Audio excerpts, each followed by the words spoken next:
ជំរាបសួរលោកគ្រូសួស្តីអ្នកទាំងអស់គ្នានាងខ្ញុំឈ្មោះហំសុនីតាដែលមានតួនាទីនៅក្នុងការបកស្រាយពន្យល់តាក់ទងទៅនឹងសិល្បៈនិងបដិមាប្រាសាទព្រះធាតុទឹកឆាគឺជាប្រាសាទដែលត្រូវបានគេធ្វើការកែច្នៃឡើងវិញដូច្នេះហើយតាក់ទងទៅនឹងសិល្បៈស្ថាបត្យកម្មរបស់ប្រាសាទនេះគឺអាចស្ថិតនៅក្នុងសម័យកាលផ្សេងៗគ្នានិងនៅក្នុងរចនាបថខុសៗគ្នាតាមរយៈការសិក្សាទៅលើផ្តែរហោជាងសសរពេជ្រនិងបដិមាជាដើមផ្តែររបស់ប្រាសាទព្រះធាតុទឹកឆាស្ថិតនៅផ្នែកខាងលើច្រកទ្វារចូលខាងកើតនៃតួប្រាសាទផ្តែររបស់ប្រាសាទនេះស្ថិតនៅក្នុងរចនាបថប្រែរូបនៅដើមសតវត្សទី10រចនាបថប្រែរូបគឺជារចនាបថមួយដែលបន្តចេញពីរចនាបថកោះកេរម្យ៉ាងវិញទៀតរចនាបថប្រែរូបគឺធ្វើការត្រាប់តាមរចនាបថព្រះគោនិងរចនាបថបាខែងចំពោះលក្ខណៈសម្គាល់ដែលយើងអាចសម្គាល់ទៅលើផ្តែរប្រាសាទព្រះធាតុទឹកឆាក្នុងរចនាបថប្រែរូបនេះគឺយើងត្រូវសង្កេតទៅលើចំណុចមួយចំនួនដូចជាទី1គឺយើងធ្វើការសង្កេតទៅលើបន្ទាត់ធ្នូដែលមានរាងជាកម្រងមេឈើហើយកម្រងមេឈើនេះគឺមានលម្អទៅដោយក្បាច់ស្លឹកឈើទាំងខាងលើនិងខាងក្រោមហើយចំណែកនៅឯខាងចុងកម្រងមេឈើវិញគឺមានរាងកោងចុះហើយរមូលទៅខាងលើហើយនៅចំកណ្ដាលកម្រងមេឈើគេឃើញមានការលម្អជាចម្លាក់រឿងបែបទេវកថាឬរូបទេវរូបដែលមានទំហំតូចជាងមុនខុសពីរចនាបថកោះកេរដែលមានទំហំធំចំពោះទេវរូបដែលនៅចំកណ្ដាលកម្រងមេឈើនេះគឺជារូបរបស់ព្រះឥន្ទគង់នៅលើដំរីក្បាលមួយចំណែកក្បាច់ស្លឹកឈើផ្នែកខាងក្រោមនិងផ្នែកខាងលើនៃកម្រងមេឈើគឺមានទំហំល្អិតល្អិតនិងមានគម្លាតពីគ្នាជាងមុនដោយត្រង់នេះគឺអាចធ្វើឲ្យយើងឃើញផ្ទៃរបស់ផ្តែរបានយ៉ាងងាយហើយនៅត្រង់រំយោលដែលធ្លាក់ចុះមកខាងក្រោមនៃកម្រងមេឈើគឺគេឃើញមានរាងដូចជាជួងឬក៏កណ្ដឹងដែលស្ថិតនៅចន្លោះក្បាច់ស្លឹកឈើផ្នែកខាងក្រោមដែលស្លឹកឈើផ្នែកខាងក្រោមនេះគឺមានរាងដូចជាទំពក់ដែលបន្តចេញមកពីរចនាបថព្រះគោចំពោះរចនាបថប្រែរូបនេះផងដែរគឺគេលែងនិយមក្បាច់ចិញ្ចៀនដូចរចនាបថមុនទៀតហើយបើយើងមើលទៅលើផ្នែកខាងក្រោមនៃផ្តែរវិញគឺគេឃើញមានជាទម្រផ្កាឈូកចំណែកឯនៅផ្នែកខាងលើនៃផ្តែរគឺគេឃើញមានទម្រផ្កាឈូកដូចគ្នាដែលទ្រជួរបដិមានៅផ្នែកខាងលើហើយចំពោះរចនាបថប្រែរូបនេះគឺលែងមានបង្ហាញនៅក្បាលសសរដែលទ្រនៅក្នុងផ្តែរទៀតហើយ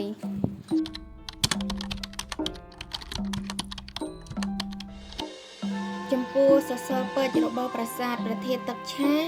គឺមិនស្ថិតនៅក្នុងរចនាបថតែមួយជាមួយនឹងផ្តែររបស់ប្រាសាទនេះនោះទេប្រាសាទព្រះធាតុទឹកឆាជាប្រាសាទមួយដែលត្រូវបានគេធ្វើការកែច្នៃវាឡើងវិញដូច្នេះហើយបានជាសសរពេជ្ររបស់ប្រាសាទនេះគឺស្ថិតនៅក្នុងសម័យកាលមុនអង្គរក្នុងរចនាបថព្រៃក្មេងនៅចុងសតវត្សទី7ដើម្បីឲ្យយល់កាន់តែច្បាស់អំពីរចនាបថព្រៃក្មេងនៅចុងសតវត្សទី7នាងខ្ញុំនឹងធ្វើការបង្ហាញនៅលក្ខណៈសម្គាល់មួយចំនួននៅក្នុងរចនាសម្ព័ន្ធសសរពេជ្រនៅក្នុងរចនាបថនេះដំបូងសសរពេជ្រមានការប្រើប្រាស់ជារាងមូលដោយនៅដាច់ចេញពីជញ្ជាំងដែលត្រង់ចំណុចនេះបង្ហាញឲ្យឃើញថាសសរពេជ្រគឺស្ថិតនៅក្នុងសម័យមុនអង្គរចំពោះរូបរាងសសរពេជ្រត្រូវបានគេបែងចែកវាចេញជា3ផ្នែកដែលផ្នែកទី1ហៅថាក្បាលសសរផ្នែកទី2ហៅថាតួសសរនិងផ្នែកទី3ហៅថាជើងសសរ ក ចំពោះក្បាលសសរលក្ខណៈសម្គាល់របស់វាគឺយើងមើលទៅលើចំណុចប៉ោងដែលចំណុចប៉ោងនេះបើតាមភាសាសំស្ក្រឹតឲ្យឈ្មោះថាកលាស័កដែលវាមានរាងដូចជាក្អមចំពោះជើងសសរវិញគឺគេធ្វើការសម្គាល់ទៅលើចំណុចប៉ោងដែលមានរាងដូចជាក្អមចុះទៅផ្នែកខាងក្រោមនៃបាតចំពោះសសរដែលស្ថិតនៅចន្លោះក្បាលសសរនិងជើងសសរគឺគេហៅថាតួសសរដែលតួសសរនេះផងដែរគឺត្រូវបានគេបែងចែកវាចេញជាផ្នែកផ្សេងៗដូចជាផ្នែក1/2និងផ្នែក1/4ជាដើមរចនាសម្ព័ន្ធនៃសសរដែលត្រូវបានគេបែងចែកវាចេញជា3ផ្នែកនេះគឺមានលម្អទៅដោយក្បាច់រចនាជាច្រើនហើយនៅក្នុងរចនាបថព្រៃក្មេងនេះផងដែរគឺឃើញមាននៅការបន្ថែមក្បាច់លម្អជាច្រើននិងមានចំនួនច្រើនជាងមុនពីរចនាបថមុនបើយើងក្រឡេកមកមើលក្បាច់នៅលើក្បាលសសរវិញគឺយើងឃើញថាគេប្រើប្រាស់នៅក្បាច់មួយចំនួនដូចជាក្បាច់ទម្រផ្កាឈូកដែលទ្រចំណុចប៉ោងនៃក្បាលសសរដែលមានរាងដូចក្អមឬតាមភាសាសំស្ក្រឹតគេហៅថាកលាស័កមួយវិញទៀតគឺមានការប្រើប្រាស់នៅក្បាច់វ័នក្បាច់រង្វង់ចិញ្ចៀនក្បាច់ទម្រផ្កាឈូកក្បាច់ពងត្រីនិងក្បាច់ស្លឹកឈើជាដើមចំណែកឯជើងសសរប្រហែលជាមានសន្តានក្បាច់ដូចទៅនឹងក្បាលសសរផងដែរចំពោះនៅតួសសរវិញគឺយើងសង្កេតឃើញថាមានការប្រើប្រាស់នៅកម្រងមាលារំយោលនិងក្បាច់ស្លឹកឈើនៅក្នុងតួរបស់សសរពេជ្រឯចំណុច1/2នៃតួសសរគឺគេឃើញមានជាការលម្អដោយក្បាច់ស្លឹកឈើជាមួយនឹងរំយោលផ្កាហើយនៅចំណុច1/4ក៏មានការប្រើប្រាស់នៅក្បាច់ស្លឹកឈើជាមួយនឹងរំយោលផ្កាផងដែរប៉ុន្តែបើយើងមើលទៅលើចំណុចដែលនៅជាប់នឹងក្បាលសសរ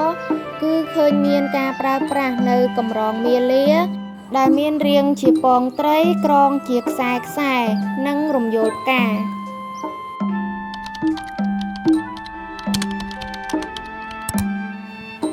ប្រាសាទព្រះធាតុទឹកឆាមានតម្កល់នៅសេវលឹងនៅចំកណ្ដាលប្រាសាទនេះ